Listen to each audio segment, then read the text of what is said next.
수상항공시 오늘의 첫 번째 종목은 대한항공입니다. 먼저 기업 개요부터 확인해 보겠습니다. 1962년 6월에 설립돼서 1996년 3월 유가증권 시장에 상장했는데요. 대한항공공사로 설립돼서 1969년 3월 국영항공사에서 민영항공사로 전환했습니다. 주사업은 여객사업, 화물사업, 항공우주사업으로 2022년 6월 말 기준 총 154대의 항공기를 보유하고 국내 13개 도시와 해외 42개국 107개 도시에 취항해서 운송사업을 수행하고 있습니다. 항공우주사업은 군용기 창 정비 및 항공기 성능 개량, 민항기 제조와 무인기 개발 및 제조 사업을 수행하고 있으며 무인기 부문은 4단 정찰용 무인기 양산 납품을 완료했고 후속 모델인 수직 이착륙 무인기 개발을 진행하고 있습니다. 최근 실적도 확인해 보겠습니다. 2021년 연결 기준 매출액 9조 168억 원, 영업이익 1조 4,179억 원, 당기순이익 5,313억 원을 기록했는데요. 매출액은 전년 동기 대비 18.5%, 영업이익은 1,201% 증가했으며 당기순이익을 기록하면서 흑자 전환했습니다. 회사 측은 코로나19의 영향으로 여객 매출은 감소했으나 화물 전용 여객기 운영 등 대체 전략을 통한 화물사업 호조로 손익이 증가했다고 밝혔습니다. 네, 이렇게 대한항공의 기업 개요 확인해 봤습니다. 대표님 어떤 곳인가요? 네, 지난 3일이었죠. 회사 영업 실적, 잠정 실적 발표하셨는데 공시 내용 살펴보도록 하겠습니다. 영업 잠정 실적 공시입니다. 회사 3분기 매출액은 3조 6,683억을 기록하면서 지난 2분기 대비 10.1%가 증가됐고요. 전년 동기 대비 64.7%가 증가됐습니다.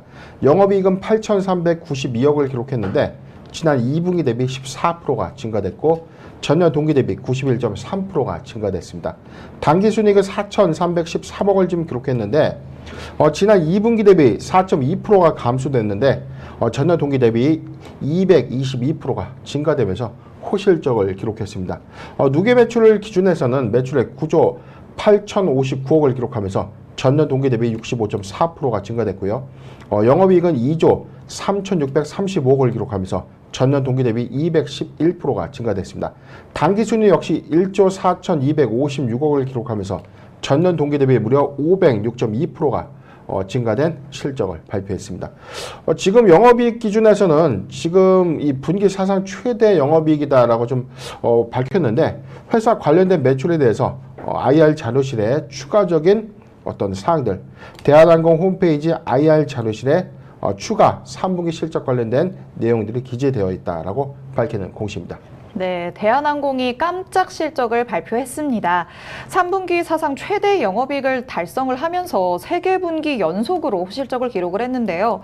여객 수요가 증가된 것이 아무래도 영향을 많이 미친 거겠죠. 그렇죠. 지금 확연하게 지난 1분기 오미크론 확산세로 인해서 사실상 이 화물 운송 사업 부분의 매출 실적들이 좀 더 크게 부각된 바 있었고 2분기죠. 정확하게는 저희가 한 4월 중순 이후 사회적 거리두기 조치가 좀 다소 이제 전면 이제 폐지되면서 해제되면서 이제 이 정상 항공 운송업에 대한 어떤 정상 기대감이 있었는데 실질적인 어떤 이 하늘길이 좀 열렸던 시점은 6월 초.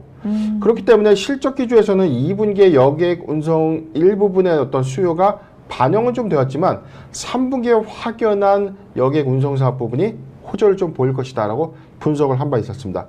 최근에 지금 이 매출을 기준해서는 10.1% 증가한 수치를 좀 보여주고 있는데 지금 7월, 8월, 9월 3개월간 어떤 매출 증감 추이가 10.1%, 영업이익은 14%의 어떤 증감 추이가 좀 있었죠.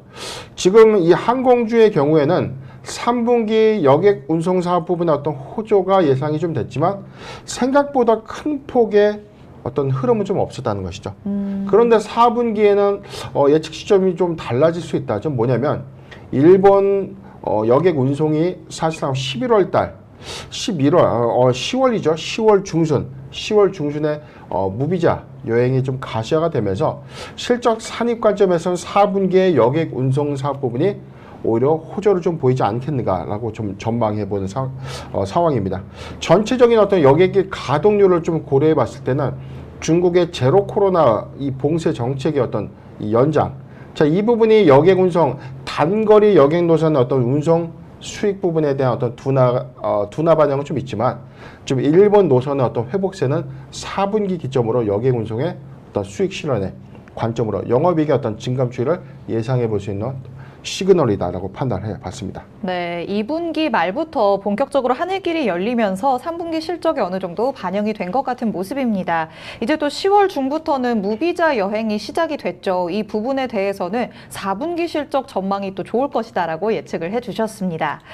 그런데 아직까지는 항공업계에 부담으로 작용되는 부분이 참 많이 남아 있습니다. 유가와 환율 그리고 금리 상승 등으로 아직까지는 대외 환경이 썩 좋지 않은 상황이거든요. 악조건 속에서도 그래도 전략을 잘 세웠기 때문에 호실적이 된 거라죠. 그렇죠. 2분기 대비해서 여객 운송의 어떤 회복세가 관건이다. 사실상 이 항공주 특히나 실적의 어떤 회복 관점이 좀 굉장히 좀 더디다라는 어떤 평가들이 좀 있었는데 지금 2분기 보고서 내용을 좀 보면 지금 항공 운송 부분 그리고 항공 우주 부분 이 안에서도 여객 노선, 국내선 그리고 국제선, 화물 노선, 기타로 좀 구분되고 있는데 매출 포지션 어떤 증감치를 좀 보면 여객 노선의 국내선 비중은 거의 3%대 유지를 좀 하고 있었다는 것이죠. 국제선 비중은 23.8%에서 9.3% 그리고 16.8%. 지난해에 비해서 회복세는 좀 나타내주고는 있지만 확연한 회복세는 좀 더딘 상황. 즉 2분기 실적 관점에서는 국제 여객 노선의 어떤 회복세가 좀 굉장히 좀 더딘 흐름을 좀 보여줬다. 화물 노선 부분은 57.4%, 76.5%, 70.3%, 70%대 기조를 좀 유지해주면서 화물 노선이 수익을 좀 주도했다라고 좀 판단된 상황인데 관건은 3분기 아직 보고서 제출된 상태는 좀 아니죠. 지금 3분기 보고서가 만약에 제출이 된다면 여객 노선, 국제선 부분에서는 30%대 좀 회복세를 좀 보이지 않을까 좀 전망되는 상황입니다. 4, 4분기에서는 중국 노선을 좀 제외한 모든 노선의 어떤 정상화 관점에서는 여객 수요가 꾸준히 좀 증가할 것이다. 관건은 단기 노선이죠. 중국 노선의 어떤 회복세인데 대한항공 부분이 아니라 진에어 부분의 어떤 영향을 좀 더 가셔야 될 수 있는 LCG 부분은 오히려 단기 노선, 단거리 노선에 영향을 좀 주는 만큼 대한항공 부분은 중장거리의 어떤 노선의 회복세에 힘입어서 4분기 실적 기대감을 좀 가져갈 수 있다라고 판단합니다.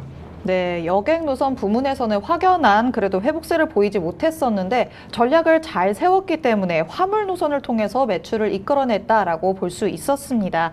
이제는 저가 항공사가 단거리 노선의 영향을 많이 받기 때문에 중국 노선이 어떻게 될지가 관건일 것 같은데요. 그래도 앞으로는 계속해서 하늘길이 열리고 있기 때문에 조금은 좋은 전망으로 바라봐도 좋을 것 같은 상황입니다. 이렇게 되다시피 증권가에서는 대한항공의 목표 주가를 일제히 상향 조정하고 있습니다. 4분기 실적 전망 정말 그만큼 좋다라고 보고 있는 건데 대표님이 보시기에도 그럼 앞으로의 전망이 좋을까요? 그렇죠. 뭐 증권사 리포트 자체에서는 목표 주가를 좀 다소 좀 하향을 했지만 매수는 유지한다라고 좀 발표를 했는데 관건이 지금 유가, 환율, 금리 인상 지금 내세적인 어떤 원인 중에 하나가 사실상 이 경기 침체에 관련된 항공 수요의 어떤 감소 요인인데 네. 저는 오히려 좀 다르게 좀 판단을 하는 것이죠. 오히려 보복 소비 관점에서는 그간 이 해외 여행을 계획했던 계획했던 분들이 4분기 또는 연말 특수효과로서 해외에 굉장히 좀 많이 해외 여행을 많이 고려하고 있다라고 좀 판단해 보거든요. 네. 지금 주변만 보더라도 지금 사실상 상반기 여름 휴가철에 이 항공료의 어떤 가격도 좀 굉장히 좀 비싼 원인도 좀 있었고 그다음에 뭐 환율의 어떤 급등 요인도 좀 있었지만 중요한 부분은 이 코로나19의 어떤 확산세 그리고 뭐 입국 전에 이 코로나19 검사 의무화 조치 네. 자 이런 뭐 여러 가지 어떤 여행의 어떤 제한 요건들이 좀 있었지만 지금 입국 전 어떤 코로나 검사 조치도 사실상 좀 면제가 되면서 여행 활성화 관점에서 저는 오히려 연말 특수, 연초 특수가 좀 톡톡히 좀 작용되지 않을까 좀 전망을 해봅니다. 3분기 기조효과에서 영업이익의 최대 이익치를 좀 가져왔지만 4분기에는 사상 최대의 영업이익률을 달성 무난하지 않을까 좀 전망을 하고 있고요. 자, 이런 계절적인 어떤 수요 유치 부분이 4분기에 다소 둔화될 수 있다는 우려감으로 작용은 좀 되고 있지만 오히려 4분기 성수기 특수효과로 저는 작용되지 않을까 전망해 봤습니다.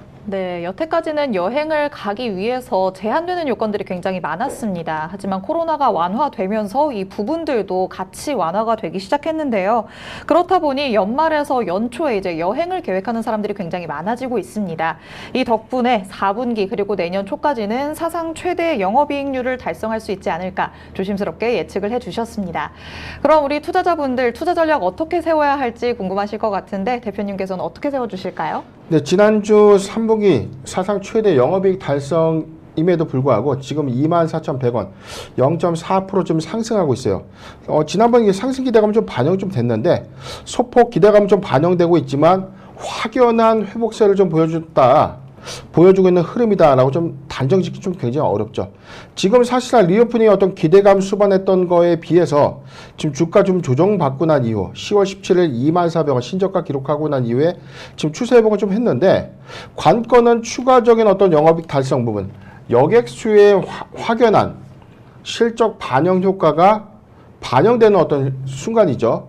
자, 저는 이렇게 보는데 26,000원대는 좀 무난히 달성할 수 있는 시그널은 맞다. 그런데 관건은 경기 침체 우려감. 자, 이 부분이 사실상 항공주의 어떤 발목을 잡고 있는 것이다라고 판단을 하겠지만 저는 그렇게 보는 것이 아니라 대한항공의 경우에는 아시아나항공과의 어떤 기업 결합 심사. 자, 이 부분의 어떤 지연 조치가 사실상 굉장히 좀 우려스러운 부분이 작용되고 있다라고 좀 판단해 봤죠. 지금 내용을 보면 여기죠. 9월 30일자 공시 잠깐 보도록 하겠습니다. 회사 탑업인 주식 출자증권의 취득 결정이 정정 공시인데 정정 사유에 대해서는 취득 예정일의 현재까지 해외 기업 결합 심사, 미종결 등에 따라서 거래 종결의 선행 조건이 미충족으로 신주 인수 계약에 따라 한국산업은행과의 상호 합의에 따라서 거래 종결 기한을 3개월 추가 연장한다. 즉 외국 기업 결합 심사의 어떤 승인이 확정이 좀 돼야 되는데 이 거래 종결 기한이 지속해서 자꾸 정정되는 것이죠. 기업 결합 심사가 좀 지연되고 있다는 것은 대한항공의 외형가치 확장에 대한 어떤 부담으로 좀 작용될 수 있다. 자, 이 부분이 추가적인 어떤 상승의 어떤 제약 요건으로 작용했다라고 판단을 해봤습니다. 4분기 실적 기조가 4분기 실적 기조 기대감은 좀 유효하기 때문에 저는 매수하기 좋은 구간이라고 봅니다. 저 매수하기 좋은 구간 22,500원에서 24,000원, 22,500원에서 24,000원 구간 비중 10%의 분할 매수 의견을 제시해 드리겠습니다. 네, 현재 주가의 흐름을 살펴보시면 기대감이 어느 정도 반영이 되고는 있지만 아직까지 주가의 회복세는 뚜렷하지 않은 상황입니다. 여객 수요 증가에 따른 실적이 반영된다면 그래도 무난하게 26,000원대까지 달성하는 것도 가능할 것이라고 말씀을 해주셨는데요. 다만 아직까지 기업 결합 심사에 대한 리스크가 남아있는 상황이기 때문에 상승에는 다소 제한적인 요소로 작용을 하고 있는 것 같습니다. 그래도 지금 매수하기 좋은 구간은 맞다라고 말씀을 해주십니다. 신규 매수적 관점에서 22,500원 사이, 22,500원에서 24,000원 사이 포트 비중 10%의 분할 매수 의견 주셨으니까요. 여러분이 전략 세우시는 데 참고하시기 바랍니다. 이렇게 첫 번째 종목이었던 대한항공 만나봤습니다. 이어서 살펴볼 수상한 공시, 오늘의 두 번째 종목은 하나기술입니다. 먼저 기업 개요부터 확인해 보겠습니다. 2003년 3월에 설립돼서 2020년 11월 코스닥 시장에 상장했습니다. 주 사업은 2차 전지 공정 장비의 제조 및 판매인데요. 2차 전지 장비 분야의 사업 고도화에 집중하고 있으며 재생 배터리 장비 사업, 디스플레이 가공 장비 사업을 신규 사업으로 추진하고 있습니다. 동사는 국내 2차 전지 장비 업체로는 유일하게 배터리 제조 3사인 삼성 SDI, LG 에너지 솔루션, SK 이노베이션을 고객사로 확보하고 있으며 해외 고객사로는 일본의 무라타, 태국의 GPSC 등을 확보하고 있습니다.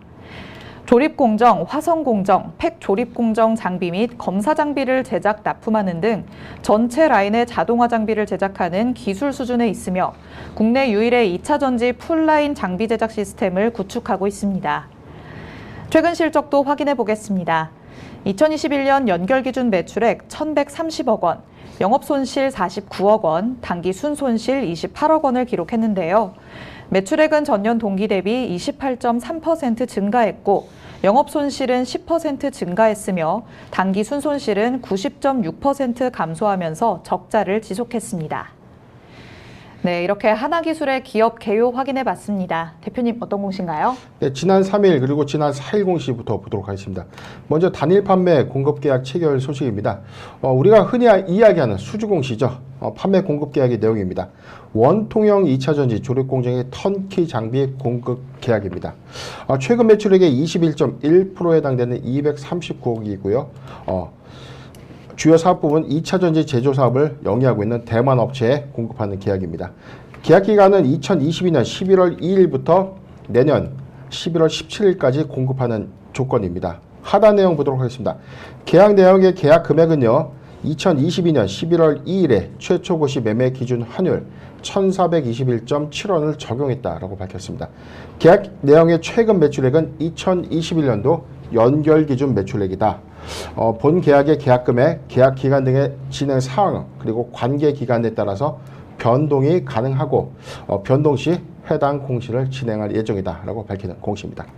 네, 하나기술이 대만 업체와 239억 원 규모의 2차 전지 턴키 장비 공급 계약을 체결을 했습니다. 또 이에 이어서 보도 자료가 하나 나왔는데요. 2차 전지 사업을 영위하는 코시TV를 인수를 했다고 하죠. 네, 지금 이어서 공시도 같이 볼 텐데 지금 타법인 주식 취득에 관련된 어떤 내용들은 없어요. 그런데 자기 주식 처분 결정을 통해서 전체 19억 원, 20억 원의 처분 예정 금액을 공시했는데 전체 처분 예정 주식수 3309조를 처분하겠다는 뜻입니다. 처분의 목적은요. 타법인 주식 취득 대금 중 일부를 자기 주식으로 지급하는 조건이다라고 밝혔고요. 처분 방법은 장외 처분입니다. 하단 내용을 보면 본 자기 주식의 처분 결정은 타법인 주식 취득에 따른 인수 대금 중 일부를 자기 주식으로 지급하는 건이다 라고 밝혔습니다. 전체 처분 예정 주식수의 처분 대상 주식 가격인 65,986원을 곱한 금액이고 실제 타법인 주식 취득의 대가로 지급하는 자기 주식의 거래 대금은 단주 대금 3326원을 포함한 20억 원이다. 자, 말이 좀 많이 어렵네요. 쉽게 말해서 회사가 보유하고 있는 자기 주식을 타법인 주식 대금의 일부로 좀 지급하겠다. 전체 20억 원 추정 대금으로 지급하겠다라고 밝히는 공시입니다. 이후 처분 전 자기 주식 보유 현황의 비율은 발행 주식 총수 747만 주에 대한 자기 주식 비율이다라고 밝혔는데, 즉 20억 원의 자기 주식 자사주를 넘겨줌으로써 코시TV의 지분을 좀 취득하게 된 것인데, 지금 공시 내용을 보면 타법인 주식 취득 관련된 내용들은 좀 없거든요. 좀 하단의 내용 좀 더 보도록 하죠. 지금 가장 최근에 4월 공시를 좀 보더라도 유형자산 양수 관련된 내용들, 그리고 가장 최근 내용을 보면 단일 판매 공급 계약 체결 이외에 타법인 주식 취득 내용은 좀 없는데, 아마 자산 대비 10% 미만 자율공시 사항이기 때문에 아마 발표를 한 것 아닌가, 자, 유추 해석되는 상황입니다. 지금 내용을 보면 언론을 통해서 좀 밝혔어요. 코시TV라는 회사를 좀 인수하는데 전체 이 활성화한 공장에 좀 들어가는 자동화 솔루션을 좀 만들고 있는 회사다라고 좀 밝혔습니다. 자, 이를 통해서 회사는 턴키 수주에 관련된 토탈 솔루션을 좀 구축했고, 이에 따라서 추가 수주가 가능할 수 있는 상황이다라고 밝혔는데, 자, 부연 효과에 따라서는 지금 이 2차 전지 장비 어떤 개발업체는 아니지만 활성화 장비 어떤 공정을 효율적으로 좀 관리할 수 있는 토탈 솔루션, 즉 솔루션 시스템의 어떤 인수 효과로 인해서 향후 수주에 추가적인 어떤 수주까지 좀 동원할 수 있다라고 회사는 밝혔습니다. 네, 코시TV를 인수하겠다 이런 내용은 지금 보도자료를 통해 확인을 할 수가 있었는데요. 추가 수주도 어느 정도 가능하지 않을까라는 좋은 결말을 가져오지 않을까라고 기대감을 불러일으키는 상황인 것 같습니다.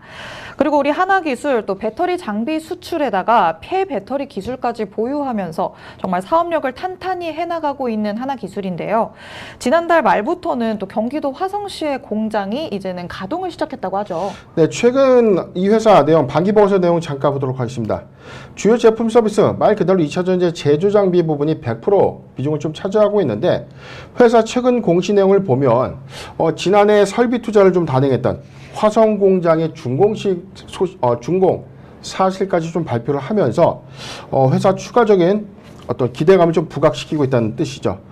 지금 내용을 보면 2차 전지 장비 제조업체 하나기술이 경기 화성시 봉담읍 소재 화성 공장 가동실 좀 개최했는데, 자, 여기서 공장 가동 이후에 본격적인 좀 양산을 좀 예고한 만큼 전체 턴키 수주의 어떤 이 수주 가능성, 수주에 선제적으로 좀 대응할 수 있는 여력을 좀 가시화했다. 즉 양산 가시화에 따라서 전체 풀캐파 가동 시 700억 원의 추가 수익이 좀 가능하다.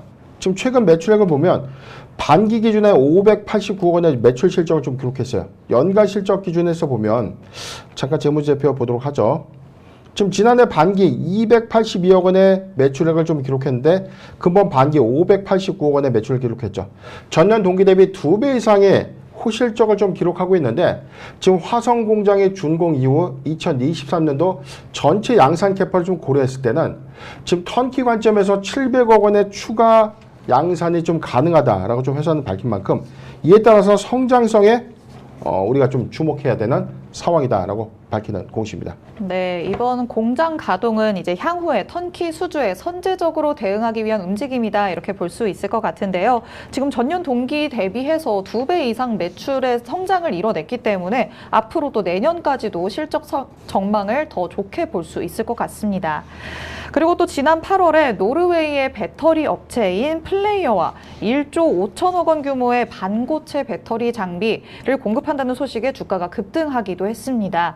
하지만 업무 협약을 체결했을 뿐 아직까지 정확한 수주 공시가 나온 건 아니죠. 그렇죠. 지난 8월 25일자 공시를 보면 회사 풍문 또는 보도에 대한 해명이 있었는데 1조 5천억 원 규모의 반고체 배터리 장비 수주 소식을 전해온 바 있었습니다.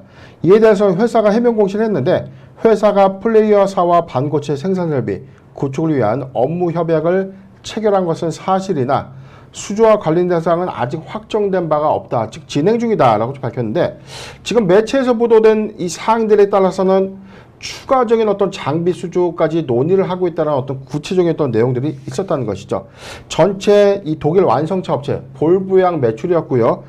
이 수주 잔고가 지금 5천억 원이었는데 추가 수주 1조 5천억 원이 확정이 된다면 전체 연간 수준, 최종 확정된 수주액은 2조 원가량 좀 증가되는 수주이기 때문에 굉장히 좀 주목받았다는 것이 맞다. 그런데 아직 확정된 것이 아니라 추후 수주가 확정될 경우 공시 규정에 따라서 공시하겠다라고 좀 밝힌 만큼 1개월 이내 또는 2개월 이내에 확정된 사항이 좀 주목해 볼 필요는 있다라고 좀 판단해 봤습니다.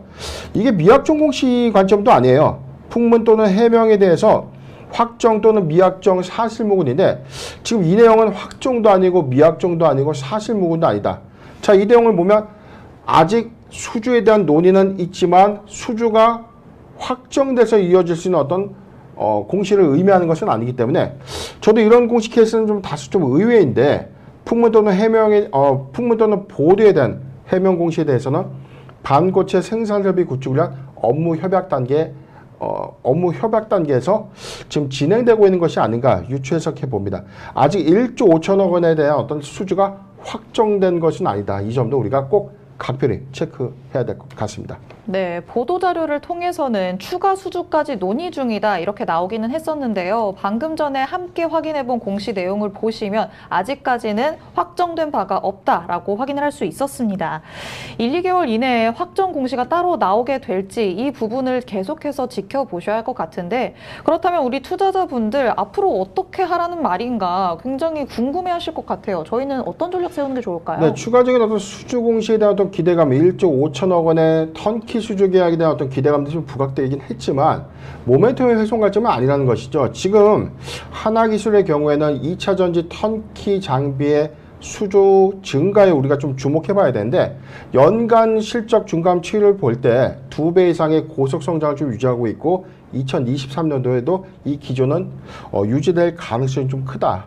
오히려 화성 공장의 어떤 이 본격적인 양산 체계 구축으로 인해서 저는 2023년도 1분기 어닝 서프라이즈 관점에서도 좀 모아가는 전략이 유효하지 않겠는가 판단을 해봤습니다.